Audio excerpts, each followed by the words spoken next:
So our Omai Gold Project, it's located in Guyana, which is just a small country on the Caribbean side of South America, as many of you might know or maybe don't know.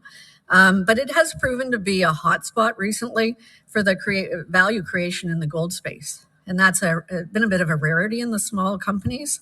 And ourselves, our share price actually over the last 12 months is up over 300%. But we do believe it's got a very long way to go because we're still trading at about $16 an ounce. So so Omai was the largest gold mine in South America. It was shut down about 20 years ago when the gold price was under $400. So as we all know, with today's gold price, that's obviously the kind of property where you can expect to find some more that's economic. So in fact, over 3 years, we've discovered about 4.3 million ounces. And we believe that this will definitely continue to grow with our current drill program that's been going on since the beginning of July. So we also this year completed a baseline preliminary economic assessment. It was now at a conservative price, gold price of $2,400 gives you a net present value of about $960 million. So I am an exploration geologist, and Omai's been an incredible project to work on, and it's come together very quickly, and we believe that we are the top growth story in Guyana.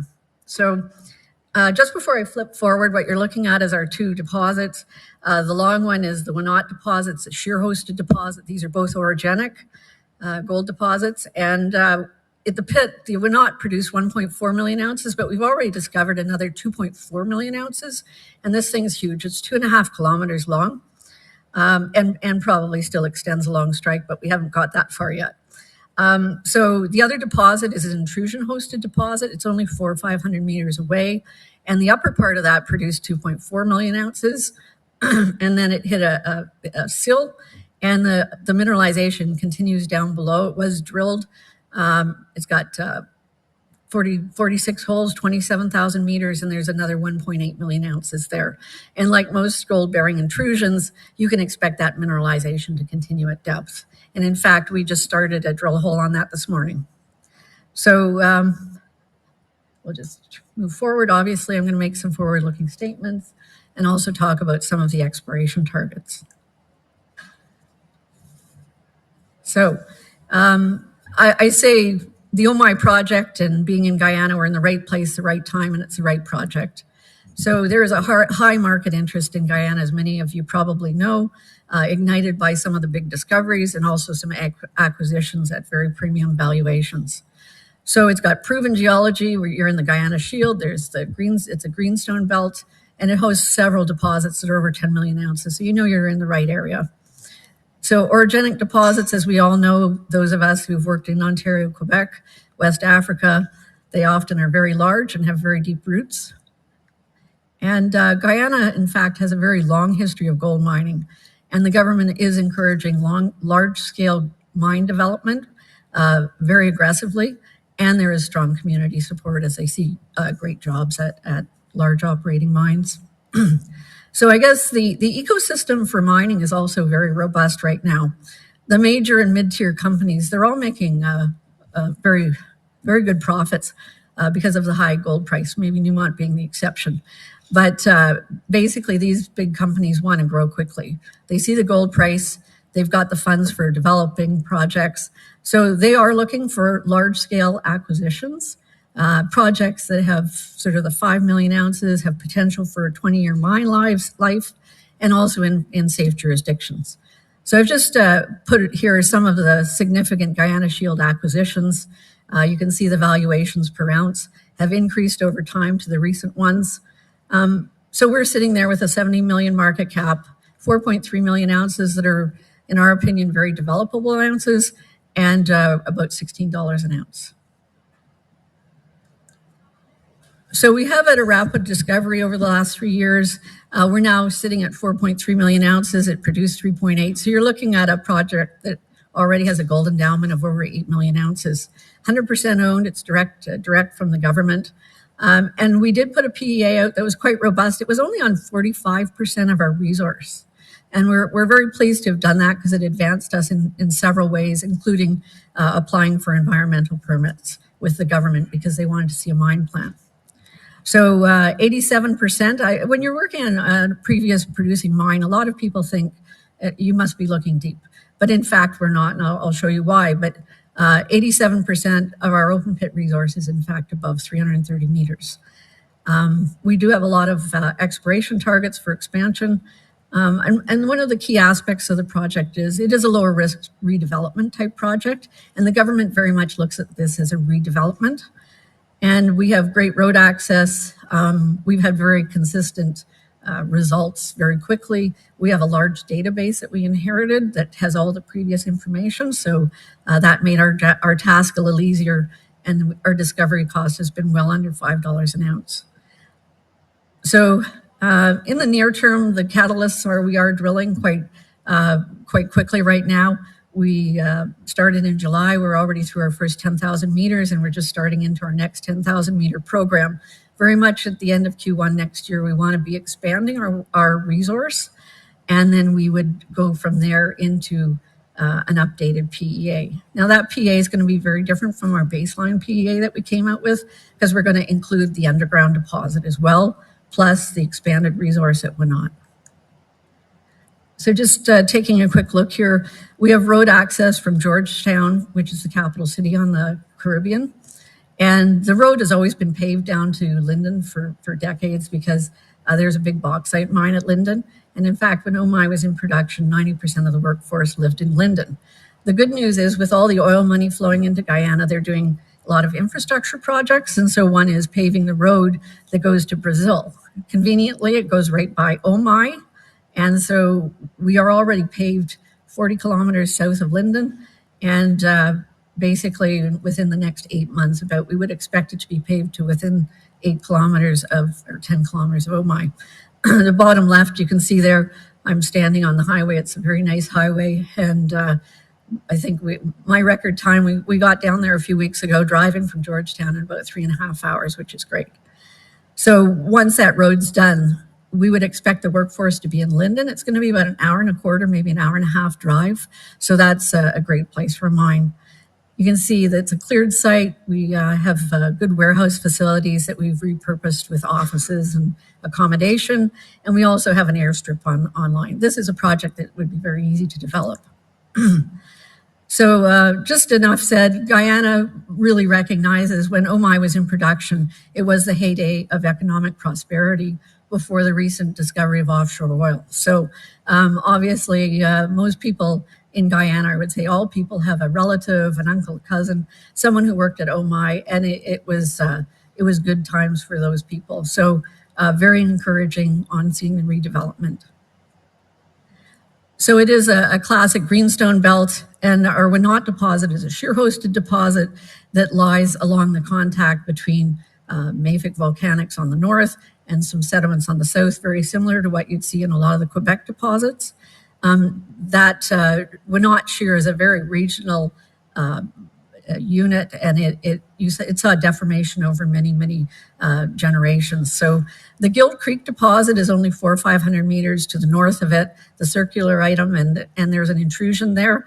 And the idea would be that deformation affected that intrusion and ended up kind of cracking it, torquing it, and it created some open spaces. So when the mineralizing fluids came into the Wenot deposit, they simultaneously flowed in and deposited gold within the Gilt Creek intrusion as well. So they are the same age. So our project is fully funded for the 2024-25 programs we've set out.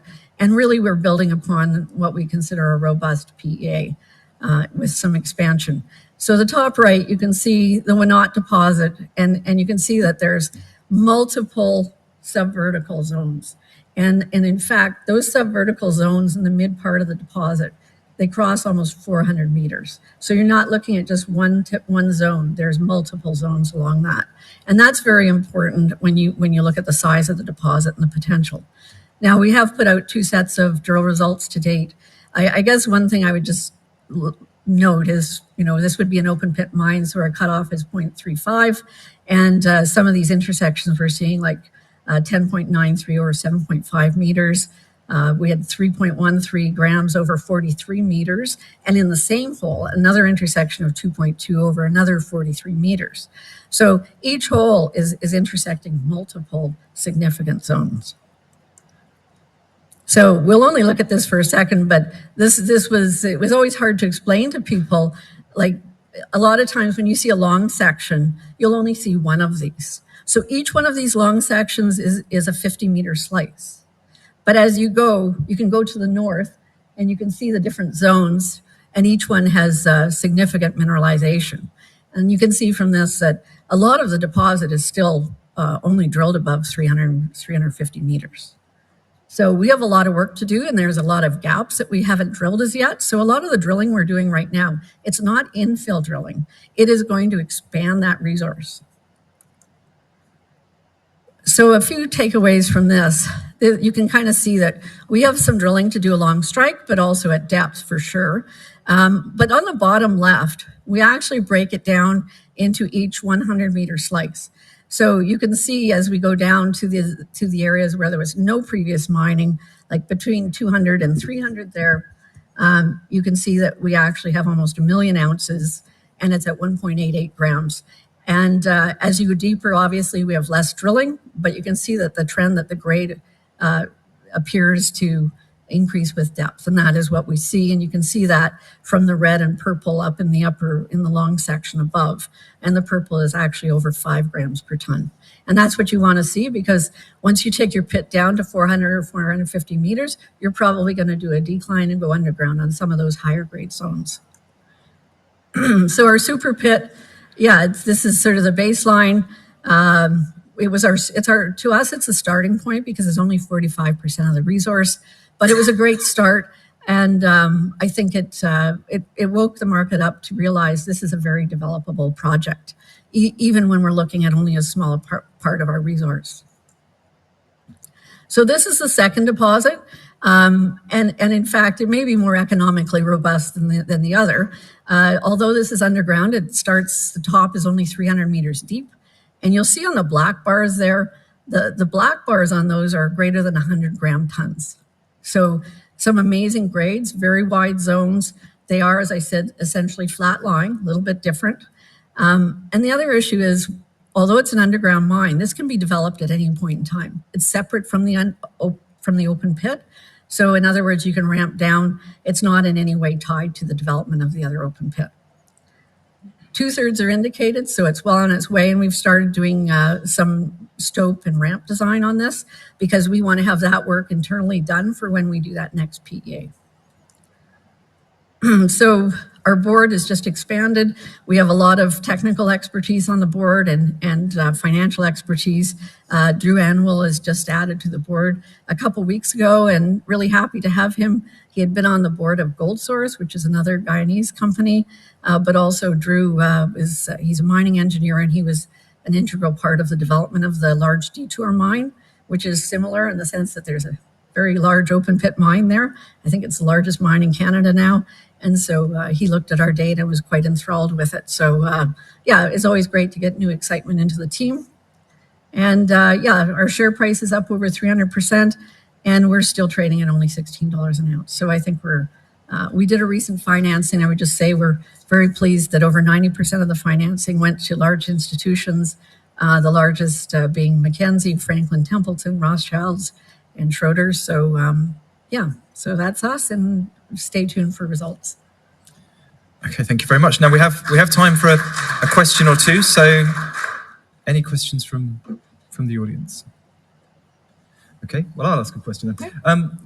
What is the sort of fiscal environment like in Guyana in terms of taxes, royalties, government share? What is that? Yeah, they have no ownership of the project, no interest in the project, but they do have a published 8% royalty, which has been fairly arduous. So they've given indications that they will, talk about that. It's just right now, one thing I would say is they have agreed on underground for a 3% royalty.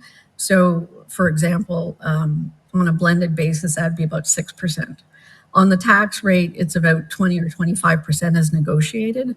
So, there's no ownership, but the royalty is fairly hefty. But projects like this can easily handle it. Great. Thank you very much. Yeah.